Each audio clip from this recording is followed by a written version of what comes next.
You finished stretching. Oh gosh, my back. You doing okay over there? Oh yeah, just wake up with a headache every day, but that's good. Having small children and a small dog is probably not the cure for that. No, no, it's not. Or my floors. Who needs floors? Who needs? What are you gonna do with those? Stand on them?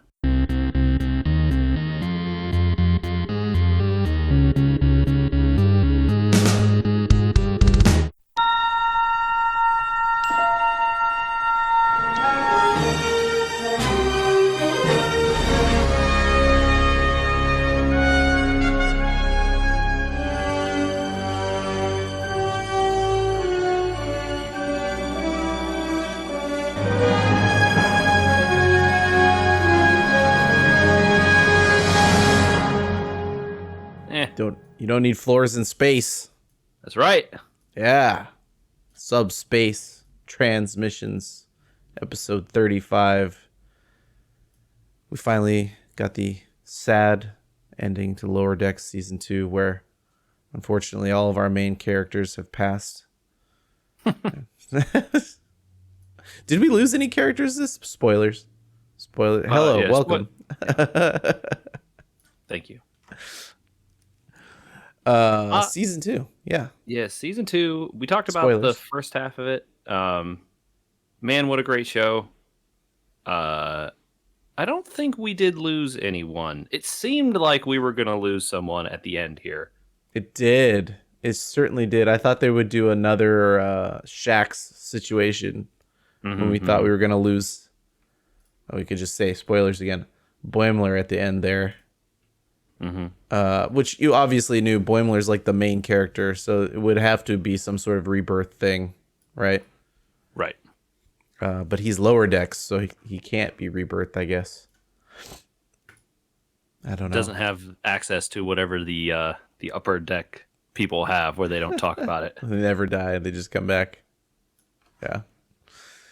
Oh man, where did we leave off last time? The Spy Humongous, I think was the last one, right? Maybe, yeah. I think. I don't remember the names of the episodes. Um, Hold on, I'm looking at it now. Yeah, probably. That's probably about where we stopped. I think so, because we didn't talk about the Billups episode where he goes to his mother's ship. No, we definitely didn't talk about that. So that would, I think the spy one was the one where Boimler gave the huge speech and the pack-led refugee was on board. That was definitely what we talked about last time. So starting from episode 7, there's only 4 episodes to talk about here, but they were all really good. I think they just got better as it went. I think episode 7 was the one. We could start with that one.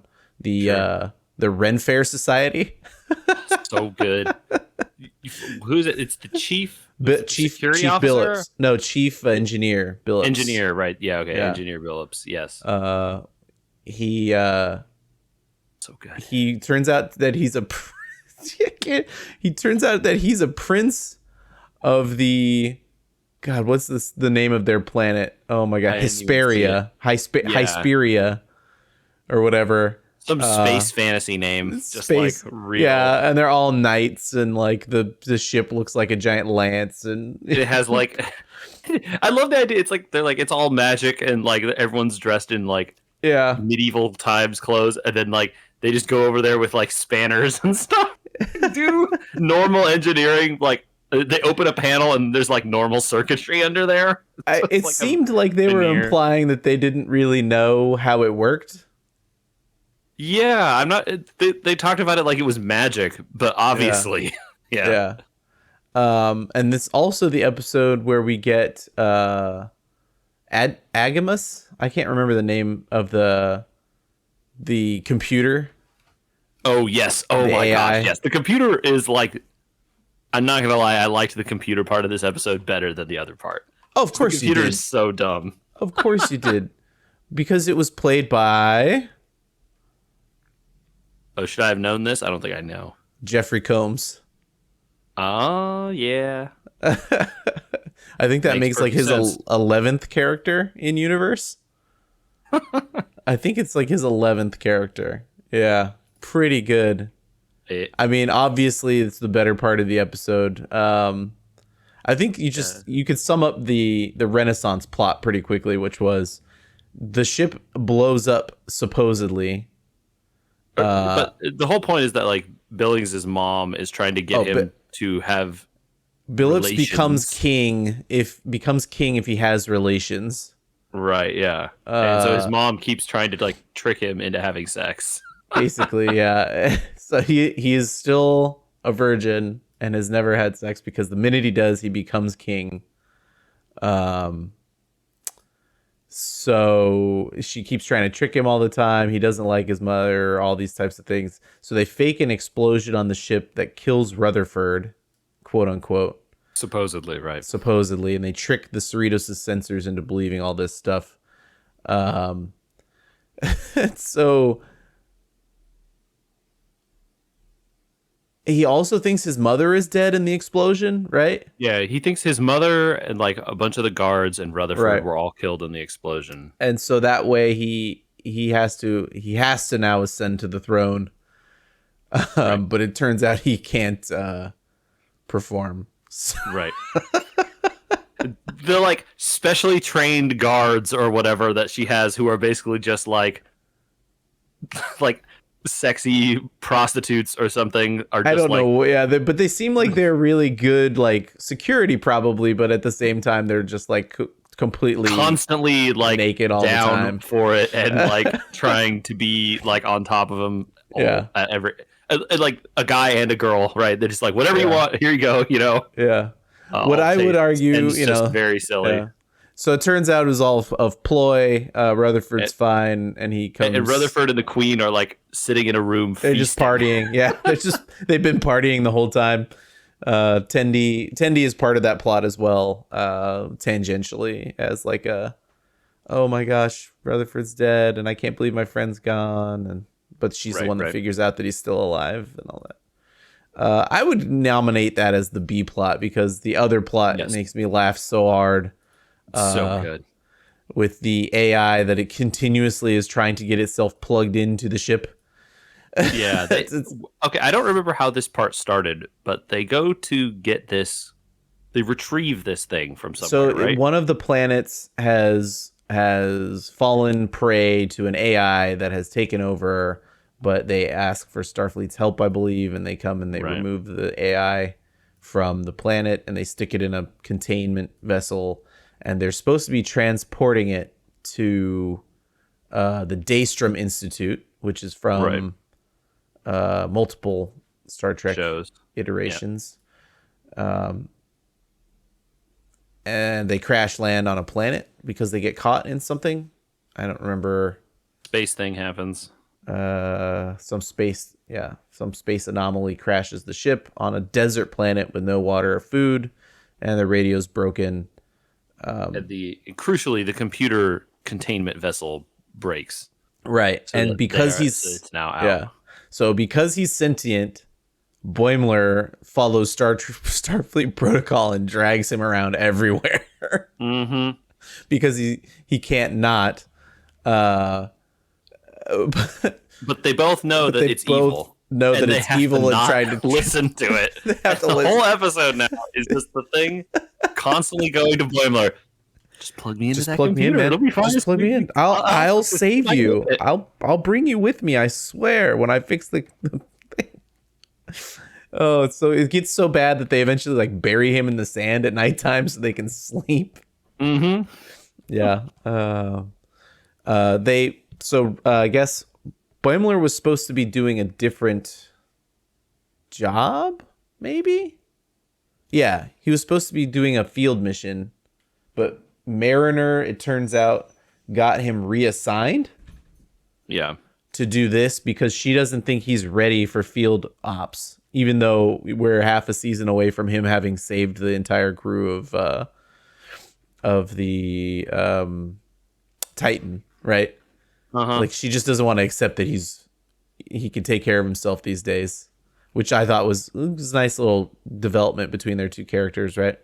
Mm-hmm. So eventually they come to fisticuffs. Boimler fights Mariner and wins. And they come to fisticuffs because like Boimler's like, maybe we should listen to the AI, and like Mariner's like, no, are you a moron? Like, you know, that kind of stuff. It seems like a very natural progression of people being on a desert island kind of thing, right? And totally eventually losing it on each other, with the computer egging them on the whole time in very perfect Jeffrey Combs style. So Boimler eventually incapacitates Mariner with I think it was a phaser.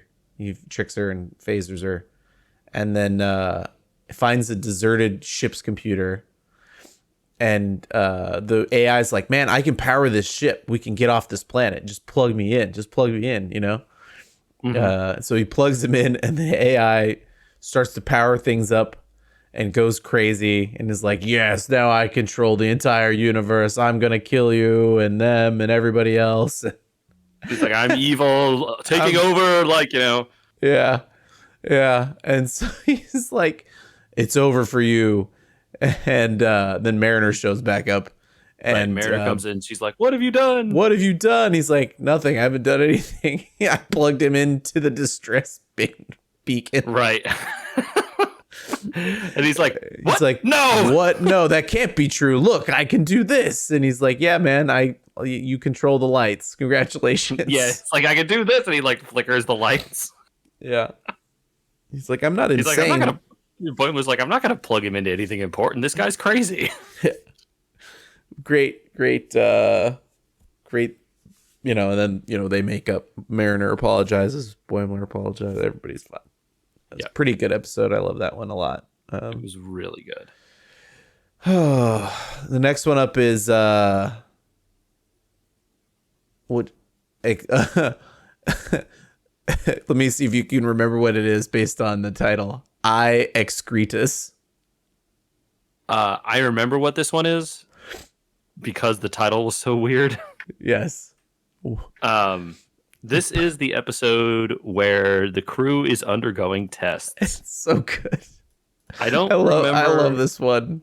The name of the instructor? Shari, I think. Okay. I think it was Shari.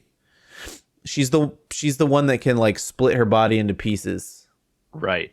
Which we've seen in some other Star Trek thing before once, right? I believe so, yeah.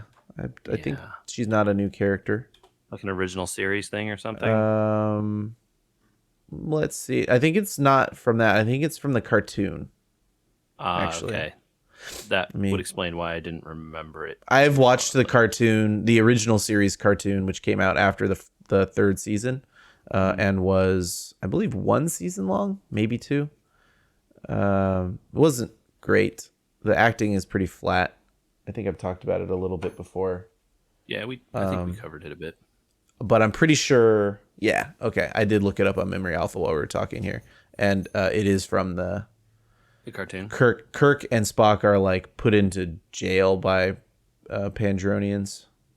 They're called colony creatures, I guess, because their body is not made up of a body, but a cooperative organism of multiple bodies that work together, like ants. Got it. Well, this one is a drill instructor or something in Starfleet. Yeah, so they've been integrated into Starfleet since that, I guess. And she is trying to, unbeknownst to the crew, prove that these crews still need outside, like a testing drills, basically, like to make sure. She's the administrator of these drills, and so she's trying to make sure that her drilling regimen is still important for people to do. Right. Yes, exactly. Because they've all been passing so well in Starfleet. Like most of the crews are competent enough that like she's worried that she doesn't have a job pretty soon. Right. And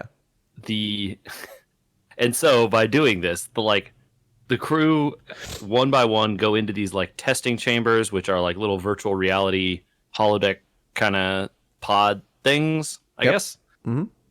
And they put them in these classic Star Trek scenarios. Very classic. And, then, and meanwhile, they're like being scored throughout what they choose to do. Yes. And they get multiple tests and multiple chances. So like if they can't pass one, they can try another. So I think what Mariner has done like 4 or 5 of them, and she fails all of them. And the twist is that you have to do the opposite job. So like the lower decks people that's the thing. Yes, we didn't talk about that. The lower decks people get senior officer jobs, and the senior officers get lower deck jobs. Yes. Pretty good. Pretty good. And so, like Boimler and Mariner are thrust into situations that you would see, Kirk or Picard or one of these type people in. And, Mariner is one of hers is she goes back to the Old West, which she's like, I got this one. She's like, I got this one. She jumps on the horse, and the horse like kicks her off, and then she immediately loses 30% of her score or whatever. It's because the horse didn't like her, and she's like, horses love me. What the hell? Yeah, she's like, I am great at horses. Yeah. So good. And the best one though is that Boimler doesn't do multiple drills, but Boimler gets a Borg drill, right? And he passes it immediately. Like he gets what, like 89 or something percent, like a very good score. 89% on his first go, right? And he's like, oh, I could do better than that. And the computer's like, well, you can retry it if you want, but if you get a worse score, then that's it. You can't retry it again, and you're stuck with that score. So he's like, oh, let's go. Let's do it again. I know everything about the Borg, no problem. And so like the first time through, he just escapes, right? And he gets like an 89%. The second time through, he grabs a Borg baby. He saves a Borg baby at the same time, and it puts him up 1 more percent. And like, he's like dodging all the drones and hiding, and he's like, okay, I got this. And he buckles down to do it again. And like it starts getting more and more ridiculous, the extra stuff he's doing to get like 1%. At a certain point in it, he's like got like 3 phaser rifles and like carrying an entire herd of babies on his back, and he's like setting the cube to blow itself up, and it's like 93%. Oh man, it's so good. It's really, really funny. And we keep going back to him throughout the episode, him just like still trying to up it a little bit more. As they continue to try to do things together, like they have a Mariner and Captain Freeman have a docking drill they try to do together to save their scores. Right. And the crew comes to believe that it's not really a drill for scores as much as like, oh, we get it. Like, you making us argue and see the other side. They're rigged for failure because we need to learn how hard it is to do the other person's job. Thank you so much. And that's when it's like the reveal is like, no, I'm failing you so that your ship gets decommissioned and I still have a job. Yeah. Everyone's like, oh, this is such a great like bonding exercise. I think everyone see through everyone else's eyes. What a great idea. And then this lady's like, no, I'm going to give you all Fs and fail the entire ship, get you all fired and decommissioned. Like, but I don't care about you. But she can't submit the scores until every simulation is done. Mm-hmm. And the only simulation still going is Boimler. Right. And she's like, we'll just have to wait for the last simulation to be done. And they're like, who isn't done? We did those at like, 0800 or whatever. Yeah. It's like Boimler is still in there doing the Borg one. And so, they're like, is it Mariner that contacts him in there? I think it is, right? And she's like, you Mariner cannot gets end your current run. Yeah. It doesn't matter. You have to stay in there. He's on pace. His last run was 99%, and he's on pace to finally get 100% on the run they call him on, right? And and they're like, do whatever you have to do to keep the simulation alive while we fly into like black holes and all sorts of stuff. Yeah, and so like they they're like, keep it running, don't leave no matter what, right? The ship depends on it. Yeah. Okay. At a certain point, Freeman's like, you know what? Let's show her how this crew really works. Let's go fly into this black hole. And she's like, wait, what? Yeah, let's go find the craziest anomaly in this sector and that sector. And it turns out that the dangerous situations aren't actually that dangerous. Right. They're just making them look bad. She changes their scores, but not before Boimler has been like assimilated inside the drill.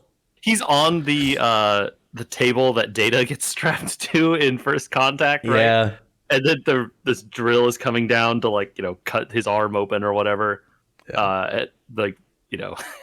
He's like losing it. That's when he becomes excretus of Borg. Right. And the lower decks get a new food synthesizer, food replicator. Right, that makes like actual food. Yeah, that's pretty good. Oh man, thinking about it now, very silly in joke too for all of the like. We didn't even talk about Tendi and Rutherford, who also had like little simulations. Oh, that they were did. Funny. Yeah, all of them were funny. I like the last episode maybe the most of this season, but this one might be my favorite. I think I laughed the hardest in this one out of the whole season. This one I have the most memories of. Like, just like if you'd ask me to recall stuff, I would recall stuff from this one because of how silly and like vignette-y it was. Yeah. The next one is weird because it turns out that it's more important for the season finale final moments than it was. I mean, it was just kind of there for me until the season finale, right? This one was kind of like, oh, that was a cute episode, but there wasn't much to talk about afterwards. It was cute because it was a day in the life type of story, finally, that we haven't had in a while. Yeah. Where they have to go in the first season, and we haven't had one in a bit. Yeah, so they go on a long warp and everyone gets some downtime. The captain decides everyone gets downtime during the long warp. No jobs, just relax.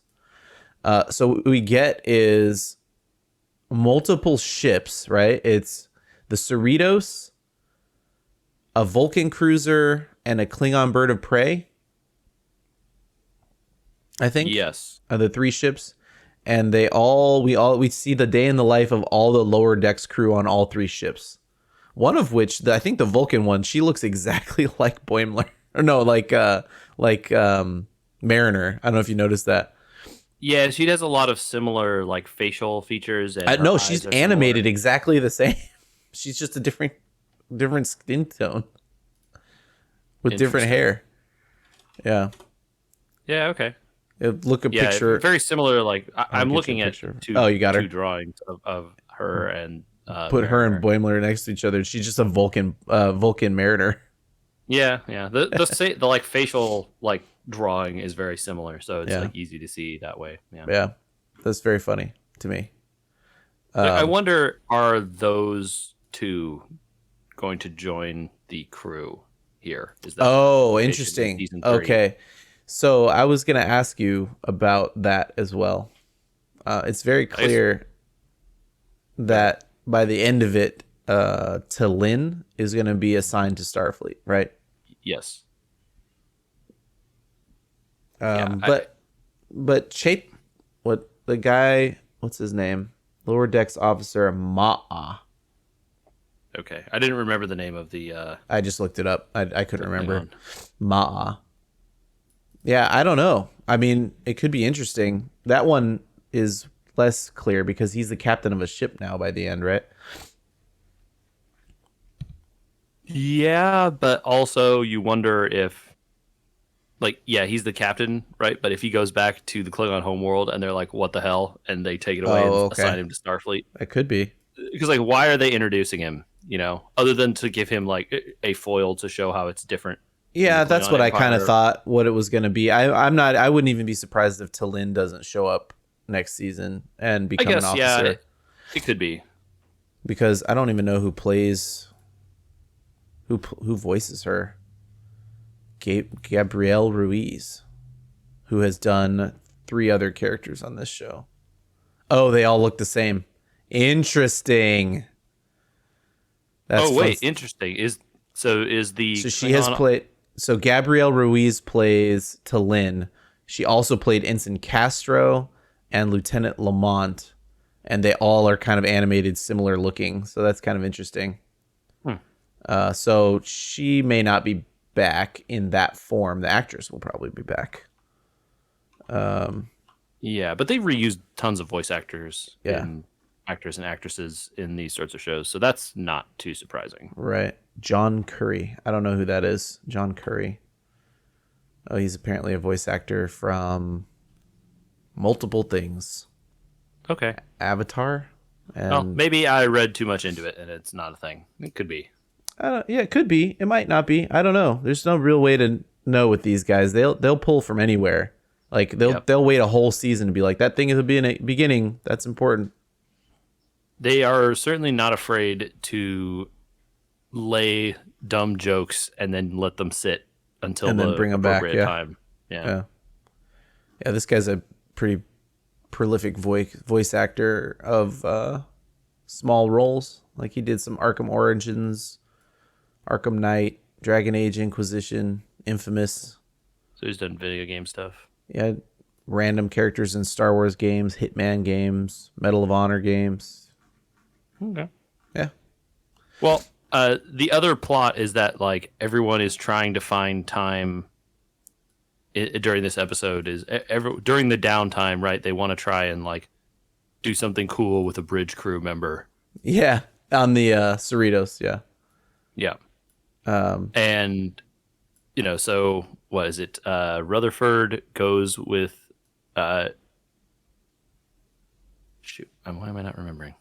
I don't remember. Isn't this the one where Tendi is trying to avoid? Right, Tendi is trying to. Oh no, that's the next one. No, that's the next one. Oh, is that the next one? Shoot. Yeah, we're jumping ahead. Yeah. I don't remember what the rest of the crew does. I only remember Boimler's plot in this one. Yeah, it's kind of like I think like Tendi is rock climbing with the Doctor, right? And like Boimler, like yes. Tendi and the Doctor go rock climbing. I'm trying to remember what they're all tangential because it's all Boimler trying to find something to do, and so he runs into like Tendi and Rutherford doing something, and like everybody else doing stuff. Yeah, Rutherford and Shaq are like throwing clay. Oh, that's right. Shax is throwing clay. And what does he say? He says something and Shax loses it. It's like something about like, oh, like, is this how you work out? Like, is this how you come back? Or I forget what he said. It's something about like bringing up the time that he died or something, right? Rutherford's like, you need to leave. He's like, I'm not joking. You need to go right now. Yeah. Pretty good. So Boimler eventually ends up wearing a Hawaiian shirt and pretending he's from Hawaii. Right. He runs into Ransom and a couple other people in a turbo lift or something and is like, they're all like, oh, this is the like the people from Hawaii club or whatever. And it's all like, a bunch of aliens. And you're like, wait a minute. Two like, it's Ransom, an alien. What's the guys who breathe through the like neck thing? Yeah. The little vapors. And then another like weird human. Who were like, oh, yeah, we're all from Hawaii. And Boimler was like, me too, I guess. Mm-hmm. Like, yeah. Which turns out they were all lying. None of them are from Hawaii. Course. But they all enjoy each other's company. They find out Boimler was lying because he says he doesn't want to die in a Hawaiian shirt. Yeah. And they end up getting attacked later. Then they all find out that they're from the moon, or from a moon, right? Well, it's, they could all be lying again, right? Right. But then, like, Boimler tries to go, like, I'm from Modesto. And they're like, get out of here. Get out of it. It's like the moon of California. Yeah, it's like the moon of California. They're like, no. Yeah, no, you're out. It's like, okay, come on. Yep. Clearly the other two are lying, but that's fine. So the B plots on the other two ships, right? They don't seem like they're connected until later in the show. Talin is trying to understand that she is like doing stuff beyond. She's trying to do things. Her plot is really funny. She's trying to push the sensors beyond their design, and they're like, "Why would you do that? There's no reason to do that." And then she's like, "Yeah, it's illogical to make them work at 101%. Why would you do that?" But she pushes them beyond. Then she finds an anomaly, and then the anomaly is like something she's not supposed to research, but she does it anyway. Turns out the anomaly is the Pakled having set off a bomb or something. Yeah, or having a bomb or something that they're not supposed to have. It's not quite clear, but it's yeah. Her plot is always marked by the end of a scene being someone telling her she's going to get in trouble, or her captain being like, you need to stop doing this. You are out of control and irrational. It's like they're like the Vulcan disciplinary system is like, you need to go meditate for an Yes. hour. You Like, will now meditate. And so she's in meditating, and the other people come in to meditate anyway, even though it's a punishment for her. And she's like working, and they're like, you need to not be working. You will be reported. It's like, okay, why don't you report me? She's yep. Yeah. It gets very funny because like the like snippy answers she's giving are like very clearly like sarcasm or whatever, but everyone treats them seriously. Yeah. Yeah. Meanwhile, on the Vulcan ship, the Ma'a is trying to work his way into like the captain's graces.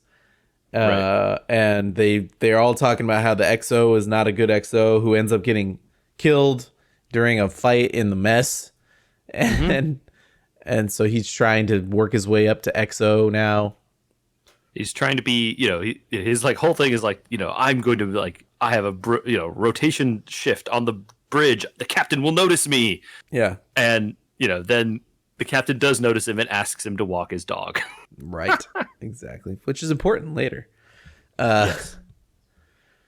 So the big twist is that all the three plots come together at a pack-led ship, because it turns out this Klingon captain Dorf has been like trying plotting. to supply the pack-leds with big, huge bombs, Veruvian bombs, right? Those are the ones from earlier in the season.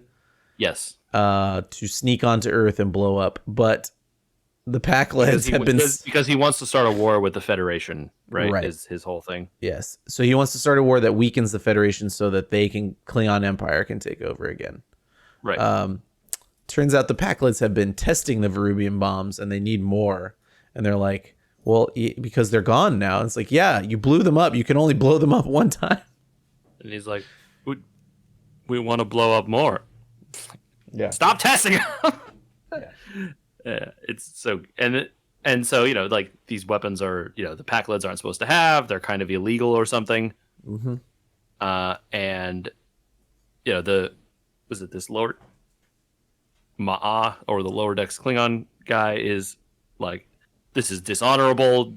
Making these other people fight for us. We should fight for ourselves. Right. And, exactly. Like, trying to like be all like haha, because he thinks the captain is so good and honorable. Like, we should do this thing, and then the captain's like, no, it has been my plan all along. Ha ha ha. So the Cerritos accidentally stumbles into this, and they start getting fired on by the Klingons and the Pakleds, and then the Vulcans run down the anomaly and show up to save the day.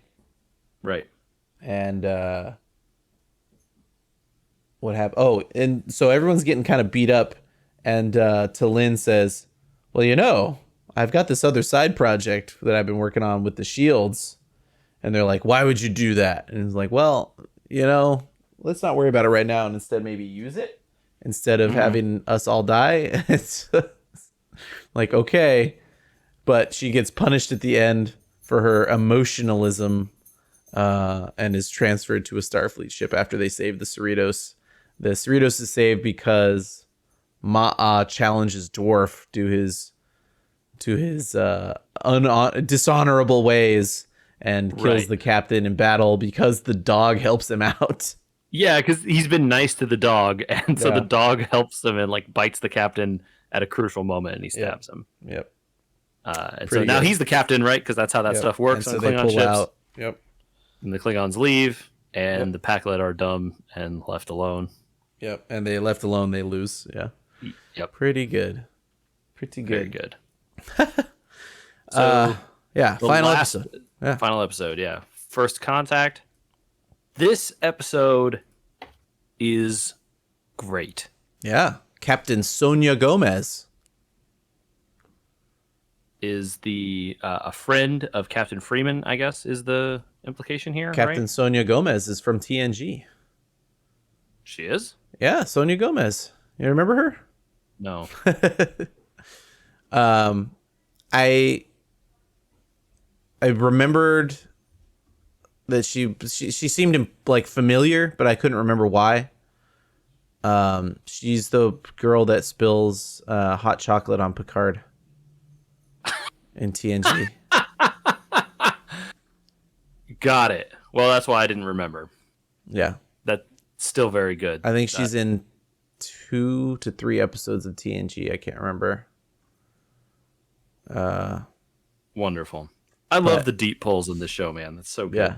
She's a good kid. I like her. She makes a good captain too, huh? Mm-hmm. So they are going to do Sonia Gomez is going to go do first contact on her ship, but the Cerritos is going to back them up for second contact. They don't want to scare people, so they're going to come in one at a time. And then what happens? A solar flare blows up a asteroid or a moon or I think there's like a weird asteroid in the system or something. With some sort of major solar flare blows it up and creates like a debris field and like a huge energy pulse or something. Yeah. That knocks out whatever the other ship that Sonia is captain of. I still have her page open, so let's see. The Archimedes. And the ship takes, all sorts of damage and is completely out of control.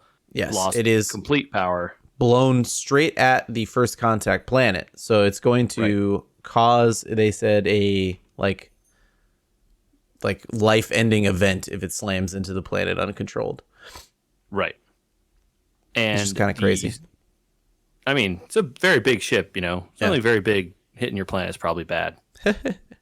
And the Cerritos is the closest ship. They can't use warp because of whatever the weird energy thing.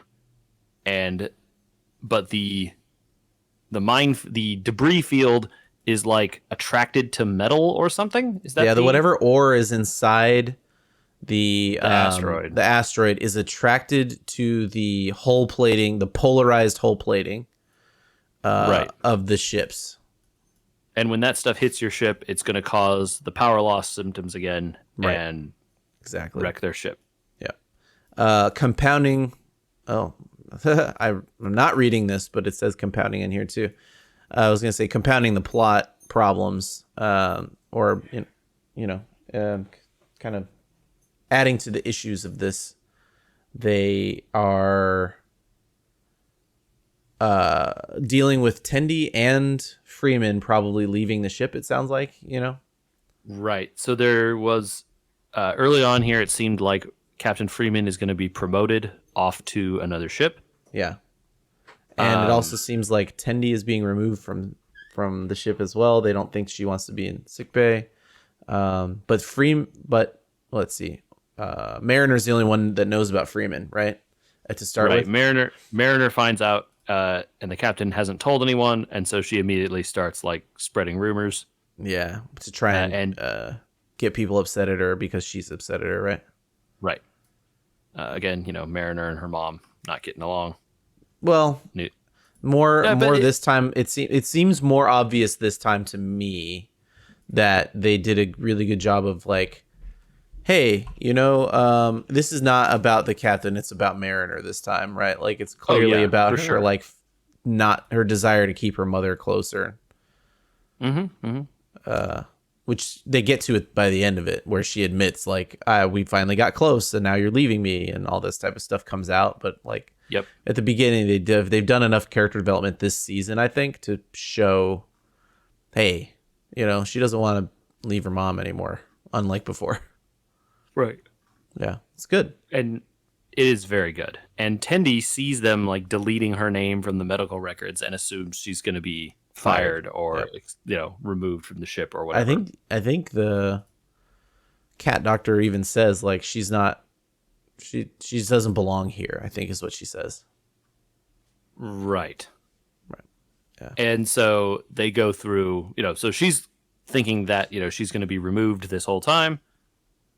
Meanwhile, Rutherford is having issues again with all his implants because this is a self-created problem.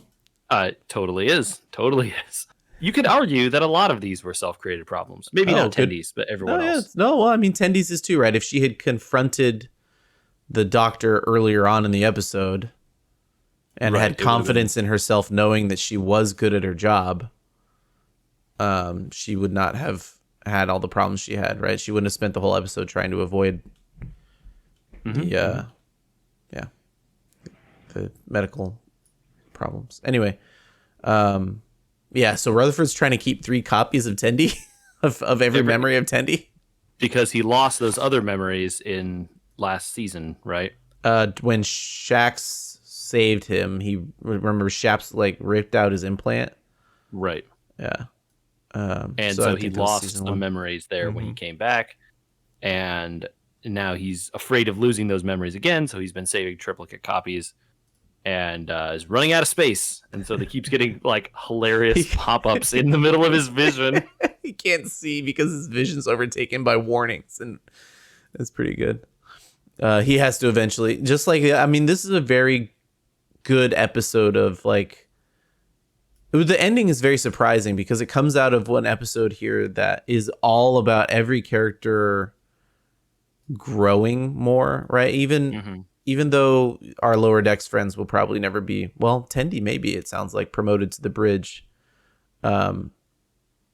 It's still a show about people growing, and like every character has to grow by the end of it, right? And so everyone tackles their issues, right?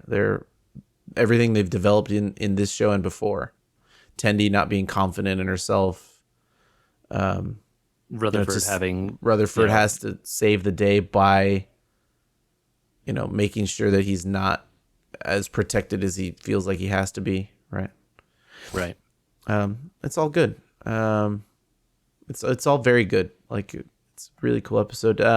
They have to strip the ship of all the hull plating manually. Right. So their plan is now like we have to take all the hull plating off the ship so that we can fly through the debris field on like thrusters or whatever with no power on, so that the rocks asteroids don't knock out the power permanently. And so, who is it? Ransom is the one that is the quote unquote determined to be the best pilot on the ship after everybody argues about it for a while. Yep. And he has to pilot the ship through on thrusters only. And they take the view screen panel off the ship and just open the front of the ship to space. Yep. So that he can see. And Mariner and another girl, I can't remember her name, but someone that like Mariner had been like sniping with a little bit throughout the season, just being like, "Oh, hi," like whoever. And she goes, isn't it Jennifer? Maybe. I think this is one of those things that's a throwback to the first season. Jokes in the first season. You've seen her before. No, you haven't seen her before. Well, I mean, you have seen her this season once. And you see her at the beginning of the episode. But I think she comes out of a joke. So one time in the first season,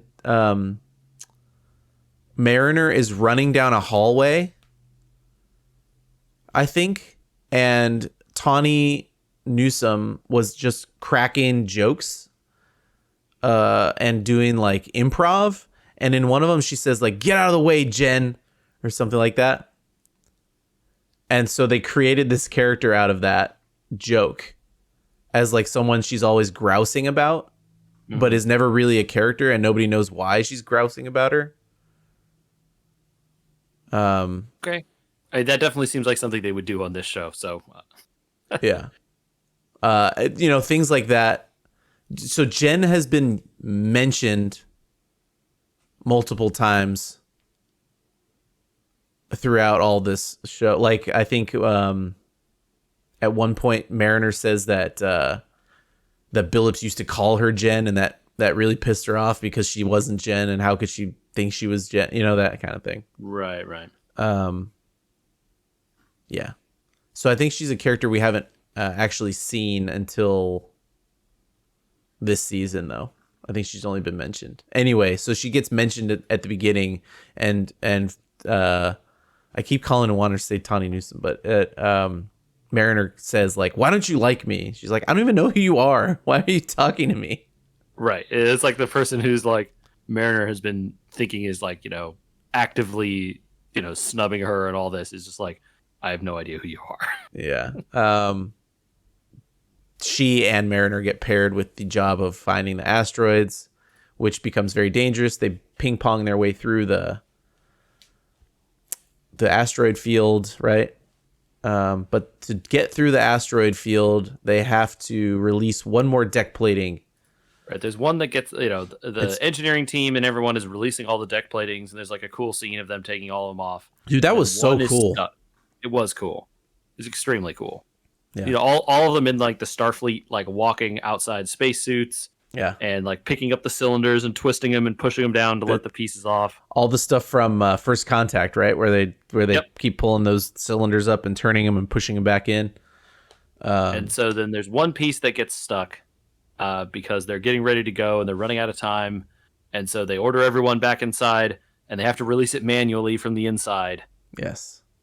And the piece, to get to it, you have to go through cetacean ops. Finally, we get to see cetacean ops after so many mentions this season. Yeah. This is another one of those things, right? Just like Jen. Mm-hmm. It's a joke they made in the first season. And it's a joke they made again this season. And you just think, like, ha ha ha, cetacean ops. That's funny because they're like, oh, what? Are you going to go, like, learn in cetacean ops or something? Well, they never... It's like stuff they throw away, talk about. And right, and they never tell you what it is. Right? So you, like me, being a person that has watched a lot of Star Trek, I thought, like, oh, that's funny. They have a division on the ship of people that deal with whales. Right. Right? Like, because, whales are important now. I thought it would be like, oh, this is like an aquarium or something, right? I didn't think that far. I thought it would be a bunch of people that are like there in case they encounter cetacean problems or like doing studies when they go places with, whales or whatever. I thought that more like that because it's just ambiguous. Cetacean ops. And they never tell us. They never say anything about it or what it does or why. Yeah. And so we finally go there, and it's not even close. There are two cetaceans. Are they like beluga whales? They're beluga whales. Yeah. Their names are dressed in Starfleet uniforms. Their names, I wrote their names down in my notes. Their names were Kimolu and Matt. And it's like a big room. And in the center of the room is like a diving pool. And the cetaceans are in, the whales are in the diving pool. But they seem like they are smart and like intelligent and they can do stuff. Well, I don't know how smart. They are definitely intelligent. But like, isn't it Matt? And like one of them keeps saying things and the other one will like repeat them or like say that you should do them after people have already talked about it, and the other one's like, yeah, they already said that, dude. It's a lot of like that. The second one will come up and say like, we should do this, and like, that's what we just said, Matt. Yeah. It seems like Matt's a little bit of a surfer bro. You know what I mean? Mm-hmm. Totally. That's the vibe I got from Matt. It was like, Matt, and so we're already two steps ahead of this. Yeah. Get with the program here, Matt. Yep. And I forget what the like inciting incident is, but everyone has to leave, and Boimler has to dive with the two cetaceans to pull the last lever to release the deck plate or something. Because they were all together here at one point, and then they were all together. Mariner has to go to the bridge, right? I don't remember why Tendi and Rutherford can't go in the water. Well, Rutherford can't see. Right, Rutherford can't go because he can't see. That's why he can't do it. Right. I don't remember what Tendi's deal is. Is she like afraid? I can't remember why she can't go in the water. But Boimler's like, no, I got it. It's fine. Stop like doubting me. And everyone's like, oh yeah, that's the growth, right? Like everyone's ready for him to do his job.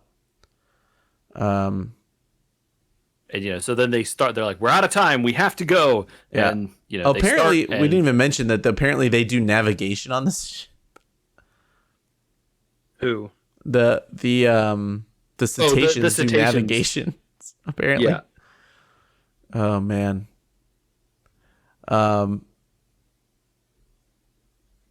And so Boimler has to swim down, and the dolphins can't do it because it's made for hand. Not dolphins, belugas can't do it because it's made for hands, and they can't fit in the corridor to go remove.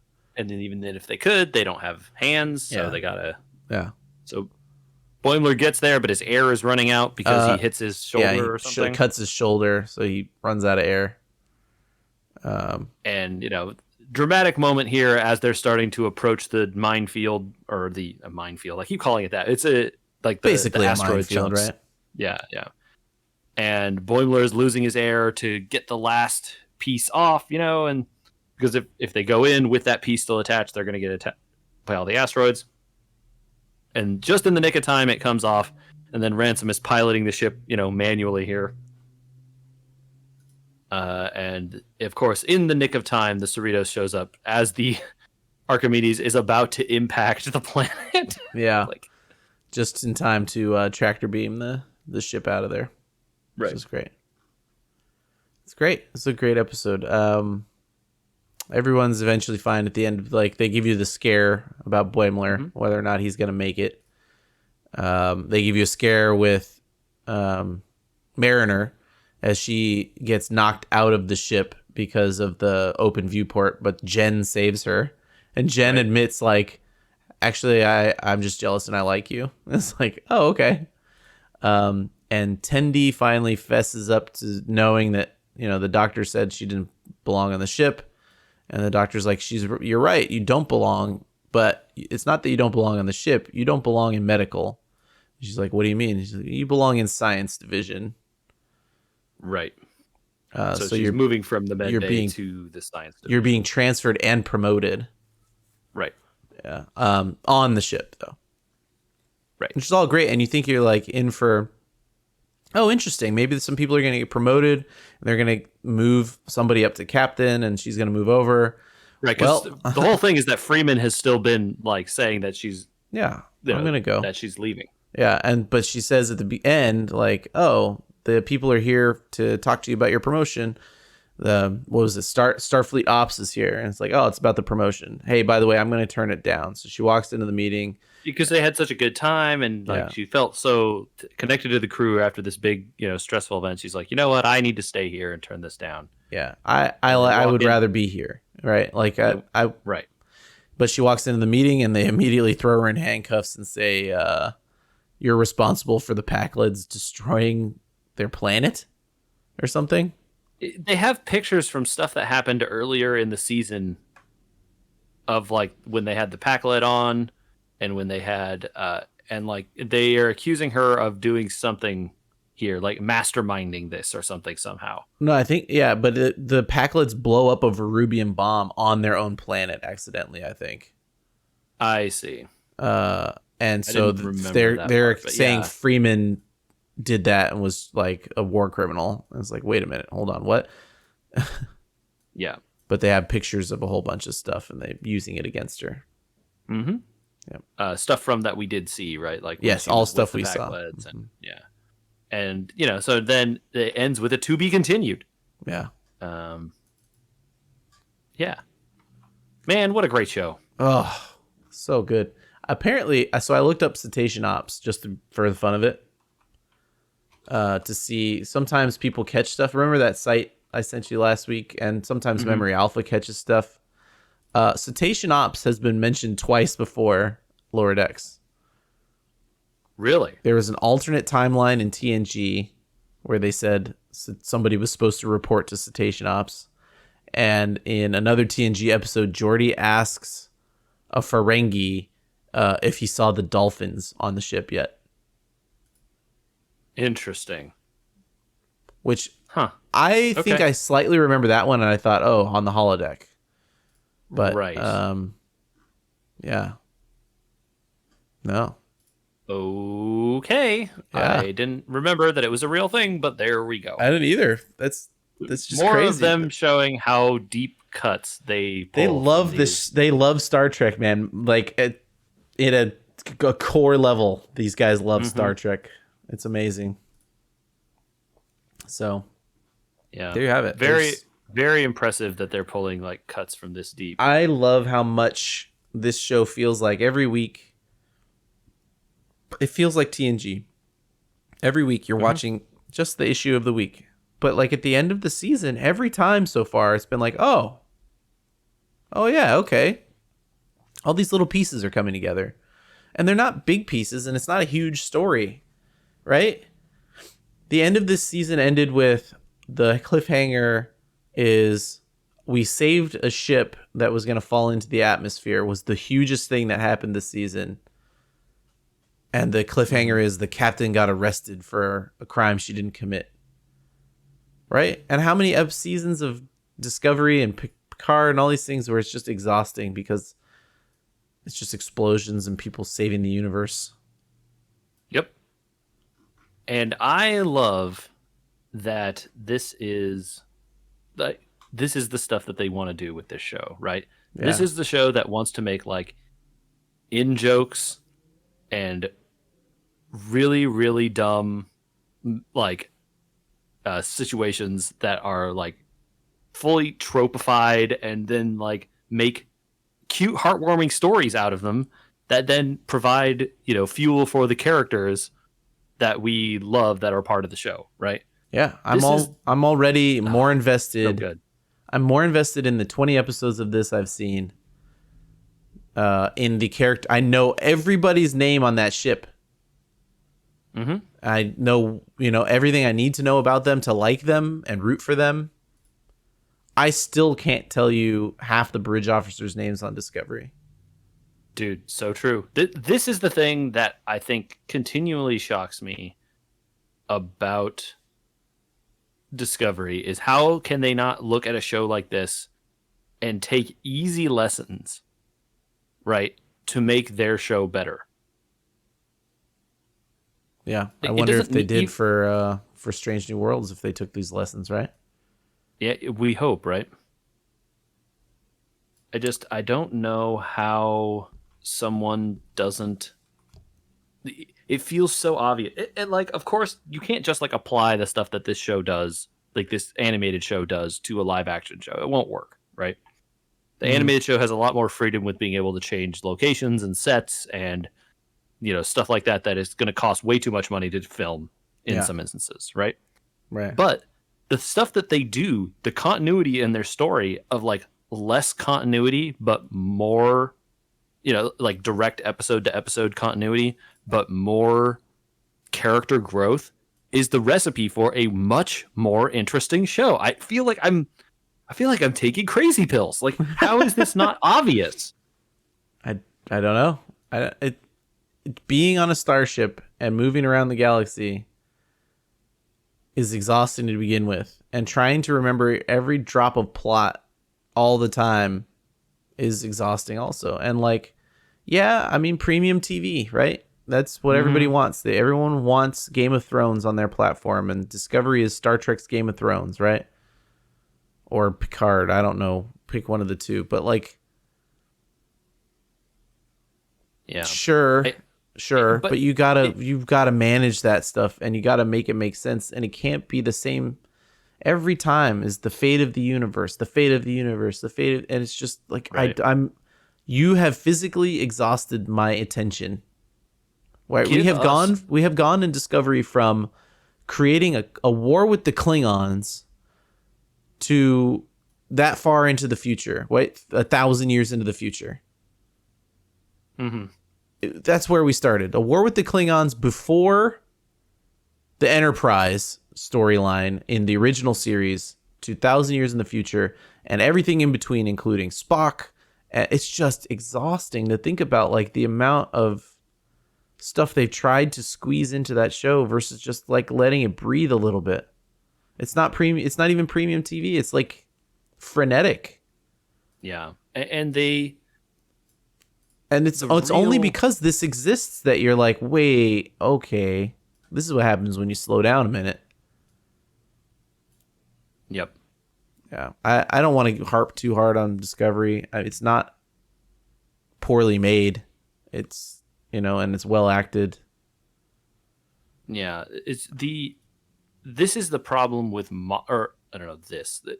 this thing we're talking about is our issue, or I feel like it's the same issue that you and I have with a lot of modern Star Trek, right? Yeah. The movies have some subset of these issues.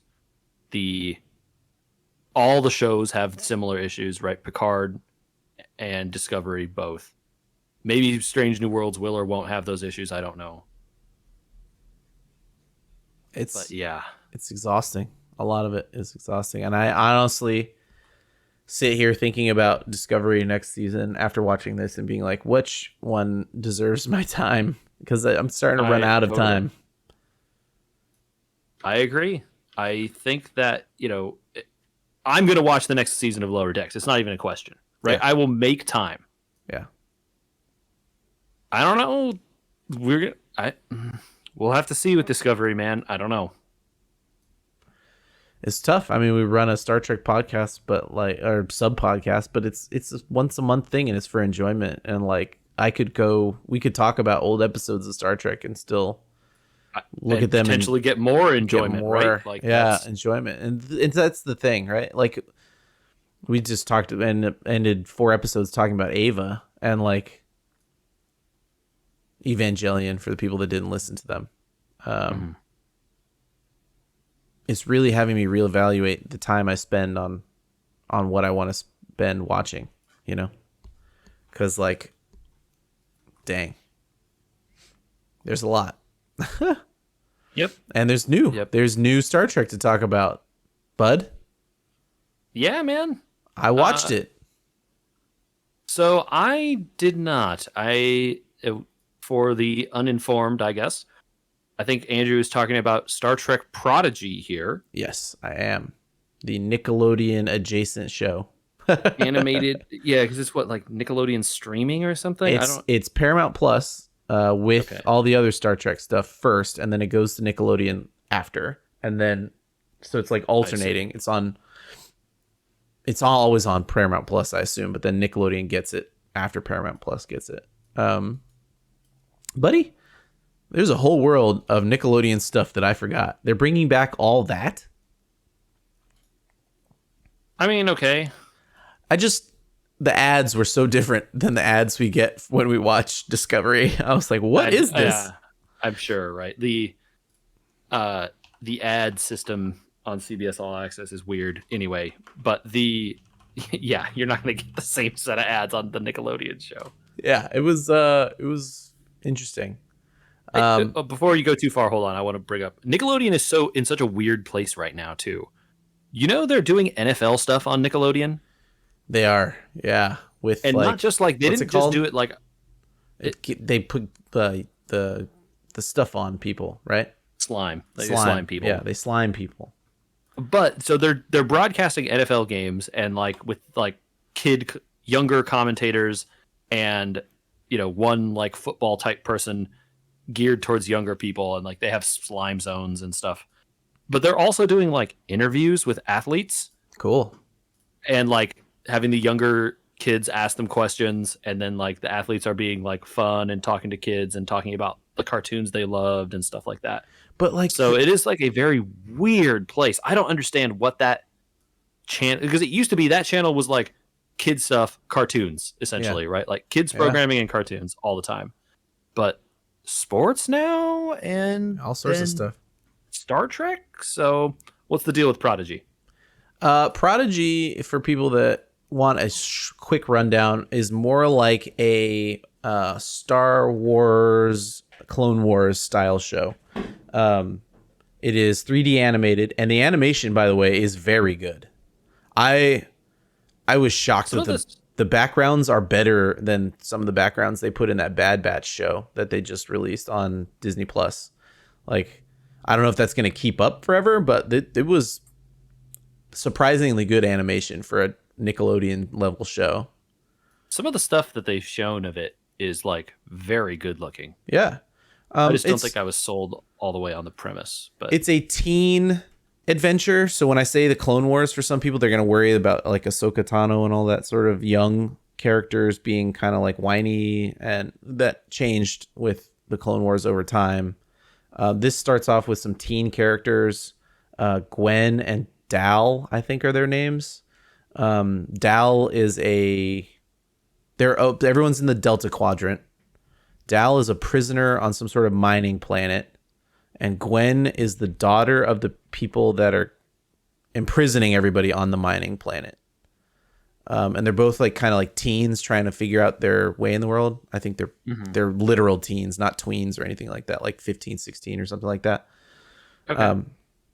So it's like almost adults trying to figure out how to change their lives, right? Because they're at that point of like, we need to grow up and do something with ourselves kind of story.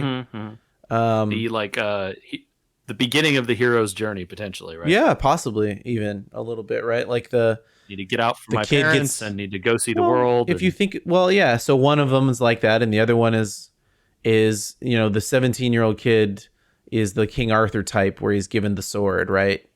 And it's like, oh, well, I have to go make something out of this. I am nothing, but I have this magic sword now, right?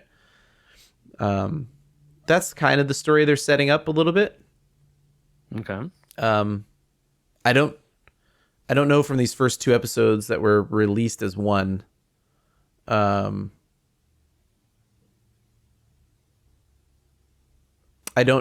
no way to really tell if it's going to be more episodic or more serial, like which way they're going to go here. With like, oh, so is the next episode going to be them just sort of trying to figure out the ship, or is there going to be a direct, okay, here's what happens immediately after the last episode? And there's no way really to tell with these first 2 episodes here. So there only have been 2. That was going to be my next question. Is how much they're released as one 45-minute episode. Okay. But after that, I think it's going to be 8 more 30-minute deals. Because my other question was going to be, so this show has. It's streaming, but then it's on TV later. Yeah. And then, so they are. I was wondering, are they doing I guess Paramount has been pretty committed to the like 1 a week thing. Like it's TV definitely, yeah, it's 1 a week. Okay. Yeah. I didn't know if they put out like a bunch of them for this one because it was new or something, but I guess not. Okay. Yeah, just 1 a week. So the premise is that it's 5 years after Voyager, and this is in the Delta Quadrant, and they find a ship called the Protostar. Okay. On this mining planet. And a quote unquote bad guy. I don't know that you want to. I mean, it's pretty clear he's a bad guy, I guess. There's really no way to know what his motivation is yet. Okay. But he's played by John Noble, who was what's his name from Lord of the Rings? Denethor, like Boromir's dad. Oh, that guy. Yeah. Yeah. There's famous this character actor. Dude, hold on. You should see the cast on this is crazy. You've got some relatively new people, Brett Gray and Ella Purnell. I don't know them, but Jason Mantzoukas. Okay. It plays one of the characters. His character says his full name every time he talks and talks about himself in third person. It's really funny. Okay. It's funny hearing Jason. It's funny hearing Jason Mantzoukas yelling, "Jonkum Pog is gonna do this," and it's like, okay, all right, man. Pretty good. D. Bradley Baker, for people that know Star Wars, is Captain Rex in Star Wars, Clone Wars. Plays a character. Jimmy Simpson, the character actor, who you would recognize from Always Sunny in Philadelphia, maybe. Or Psych, or other TV shows. He's like a really, really prolific and memorable character actor. And then you got love it when people like that get work. Yeah, Kate Mulgrew is back as Janeway. So what is the deal with Janeway in this show? Because at the very end of the episode, the second episode, I guess, or the 45-minute episode, they're like they get this ship going off the ground, but they're like, we have no idea what we're doing. And someone finally says the keyword help, and then a emergency holographic like the Doctor, but for the bridge shows up. So remember when the Doctor made a versions of himself in Voyager that could do different jobs, and he was trying to convince Janeway that they needed an emergency captain, an emergency this, an emergency that around the ship. This is a version of that kind of idea where like she can be on the bridge and teach people how to manage the ship if necessary. Like if the bridge crew died or something and people needed to take over. Okay. Yeah. Got it. So she's the Doctor emergency hologram for the bridge. Yes. Got it. Okay. Mm-hmm. So that's the conceit for having her on the ship, which is kind of interesting. But literally you see her I've only seen her for about 40 seconds, right? She popped up after somebody said help at the end of the episode. So, this is, as it sounds like this is the like setting the stage episode anyway, right? Like this 45-minute. Yeah, it was very much, it was pretty plot heavy in terms of setting all this up. I mean, they have a lot of characters they introduced in this. I think there's 1, 2, 3, 4, 5, 6, 7 characters on the ship already, right? Of our main crew, I guess you would call them. There's 2 villains already that you need to know. So there's 9 characters to know already. Right? And so they set up most of those. Other than Dal, the main character, they only spent a little bit of time on each character. Enough that I know their names already. So they're a lot of them are pretty easy to remember. They're all single syllable names except for Jonkum Pog. It's pretty funny. Yeah. But there's a decent I'm curious to hear mystery. How this goes. I'm going to watch. I think I'll watch it. It's interesting enough to me, and I'm wondering about whether or not the kids could maybe watch it soon. So I'm going to stick this season out. There's only 8 more episodes and they're half hour. And I like that style of stuff that kind of Nickelodeon does really well, which is things like Avatar, or to a lesser extent, because it's on Netflix, the Voltron series, where it starts off with teenagers or kids and they grow up as the show goes on, and the stories get more grown up as the show goes on, much like the Clone Wars did. It's kind of an interesting style of kids show, and I think that's probably what they're going to be headed for. And there's not that much that's actually cutesy about it. Rock Talk, which is one of the characters, is pretty fun. There's a really good joke. I'll just spoil it because you're probably not going to watch it. Where there's this giant red rock monster, basically, that the main character gets paired with, and he's like keeps calling him dude, and they can't talk to each other on this planet. The villain doesn't want them to have universal translators, so they can't plan to escape and anything with each other. Okay, got it. So he assumes Rock Talk is this like giant monster guy, right? And Rock Talk is kind of like bullying him around and trying to make him do his job, and doesn't want to like rock the boat. But the main character is obviously trying to do his own thing. And they finally get in front of the universal translator, and the voice that comes out of Rock Talk is an 8-year-old girl. It's pretty funny. It made me laugh out loud a little bit. Well, that's good. And you gotta subvert the expectations. So she instantly becomes extremely cute as this giant rock monster. And they have another character that's supposed to be cute, but I have yet to understand why it's in the show.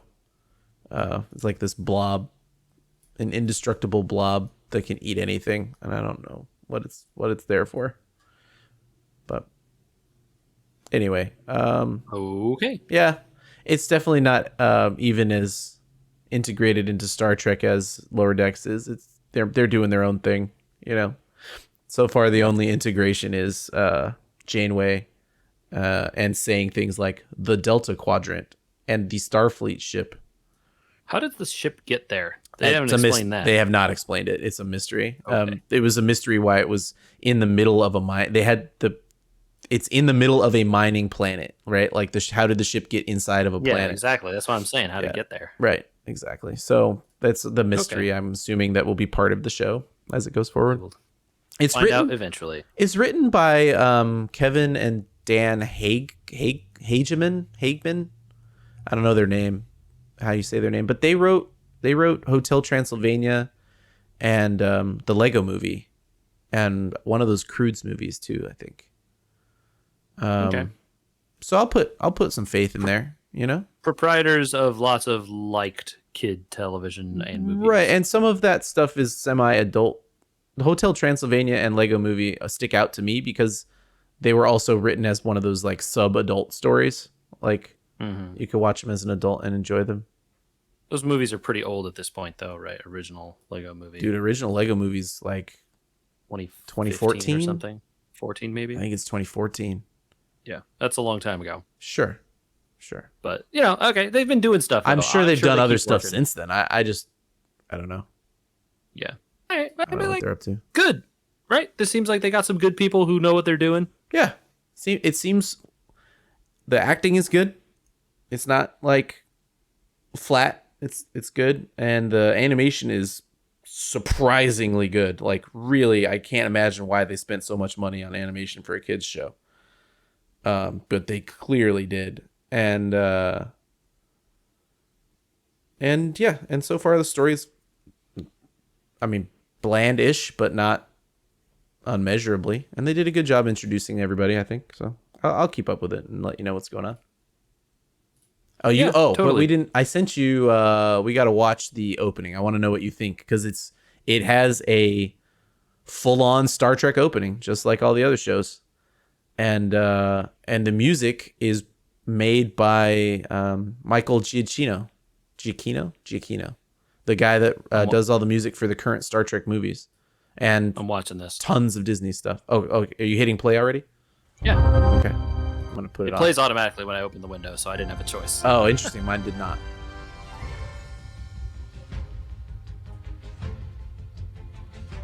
Yeah.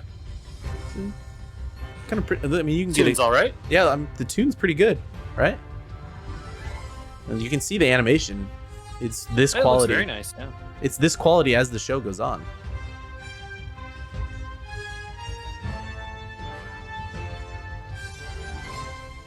Oh, interesting. Now I know what that is. Okay. I didn't know what it was when the show started.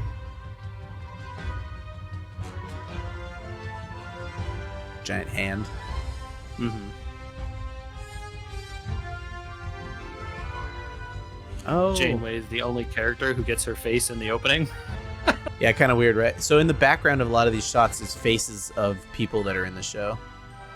Oh, okay. So there's a shot there of Janeway. They don't read to me as faces. So yeah, a lot of them don't. Yeah, so I can, once it's kind of over, I like the ending. The music kind of kicks up.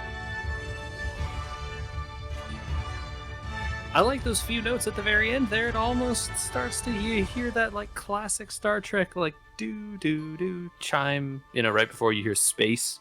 Yeah. The Final Frontier. It's good. That's good. Yeah, he did a good job. I think he toned it back from his normal like huge horns and stuff that he does for Star Trek.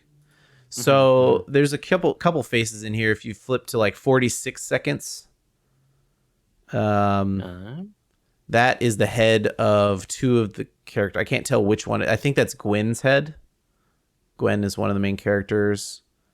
At about, oh gosh, where was it? Man, it doesn't skip around very quickly, does it? No, this is not the best place to watch this, I guess. Yeah, I found it on their website. Oh, okay. So at 20 robot face. 29 seconds. So at 29 seconds is another character named Zero. She is a incorporeal being in a metal suit. So that like purple stuff is her inside of a metal suit. Got it. And then 50 something seconds is, I think, Janeway's face, isn't it? Or no, 50 is like a big robot face. Oh, okay, that is, oh gosh, what's his name? Starts with a D. Dreadnought. He is a AI of some kind who is the main antagonist, but not the main bad guy, right? Like there's a guy that is behind him that's his boss called the Diviner. Got it. So, but he's the bad guy you've seen the most so far. He's really cool. He's like almost like a General Grievous type character. Okay. Very effective, kind of like the leader of the army thing. Yeah. Cool. Yeah. Cool. Very, very nice little kids show so far. That's all I have to report on that. All right. Well, like I said, I don't think this is for me, but I'm not. It might not be. I'm not closing the door. I'm not closing the door yet. I'll hear some more from you, and maybe I can go back and catch up later. Yeah.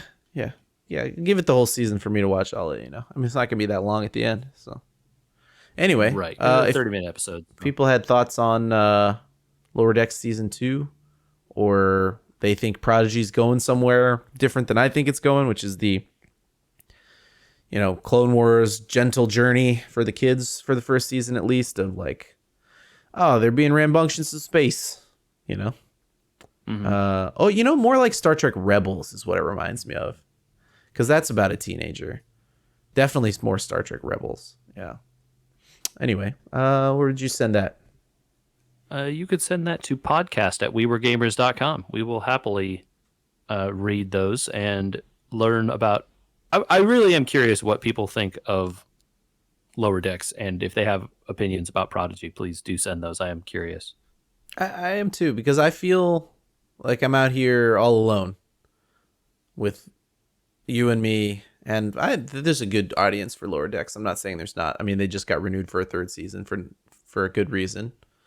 Mm-hmm. There's definitely an audience, but like, I feel like we're staring at one thing being like, how does this exist in the same time frame, not time frame, but like our time in 2021 as Discovery and Picard, and I feel like I'm taking crazy pills that they can all exist at the same time and be so dramatically different. So if people have deeper thoughts on that, send them in. Yep. I'm deeply curious. So please do that if you are so inclined. We would love to hear from you. We are also on YouTube search for We Were Gamers on there, all one word. Give us that little follow. That helps us out a ton. We'd appreciate it. You can listen to all our podcasts on there, and we sort them out into playlists. So if you just want to listen to these Subspace transmissions, you can do that. Or if you want to listen to the main pod or component class or whatever else. Oh, yeah. Please check those out. We are at We Were Gamers on Facebook and Instagram and other social media, Twitter, wherever else you want to find us on there. Please do. We're happy to chat with you. And we look forward to there being more good Star Trek to talk about in the future. Oh, there will be. We'll see what next episode brings. It'll be a surprise for everybody.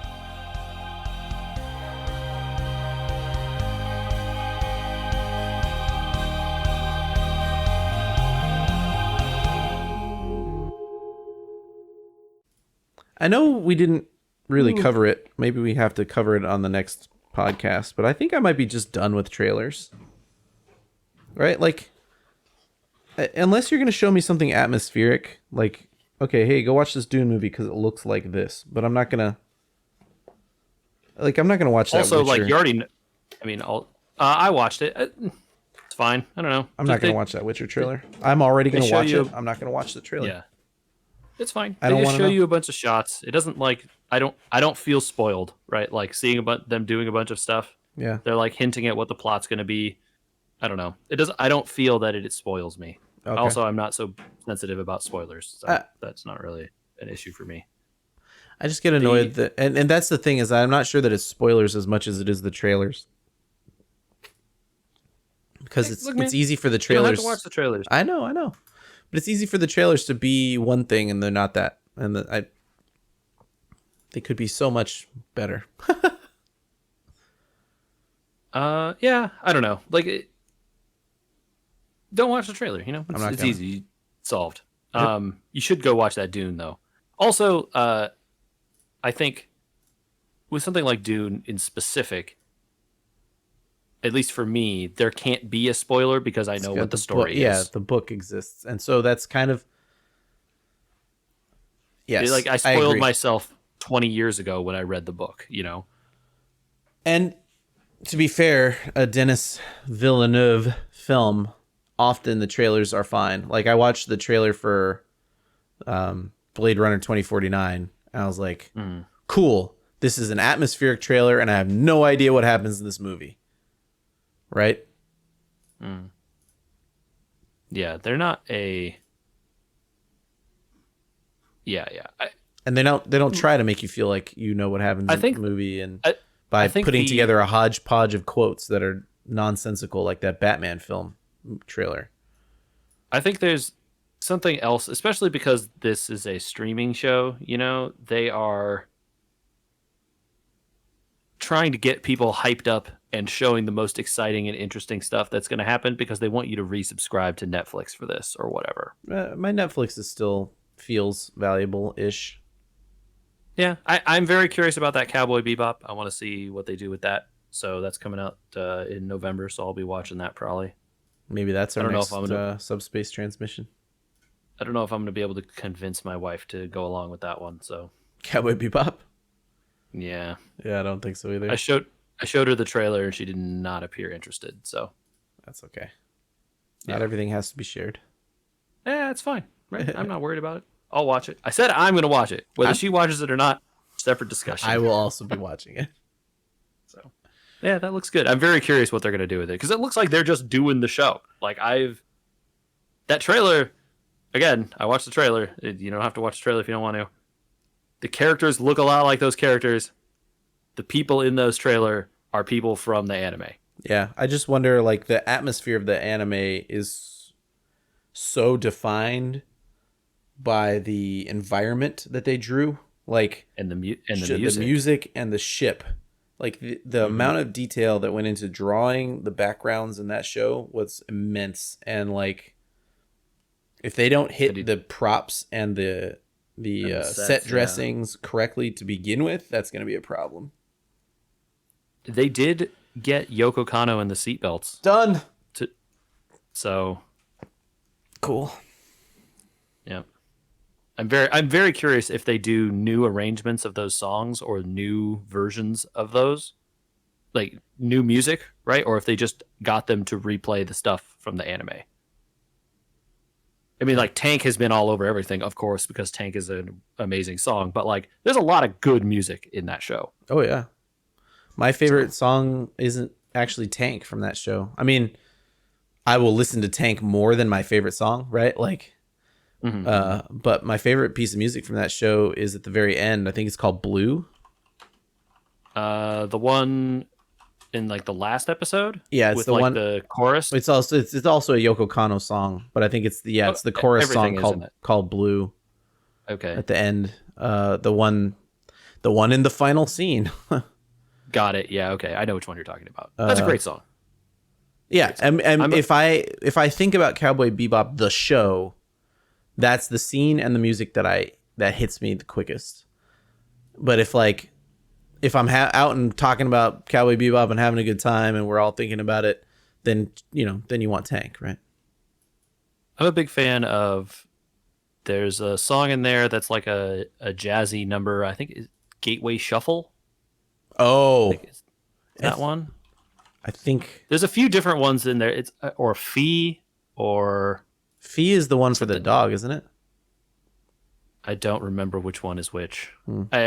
Anyway, I think it's Gateway Shuffle that I like quite a bit. But I've had the Cowboy Bebop soundtrack for years, and I listen to it all the time. Like not on the regular, but like not infrequently. Yeah.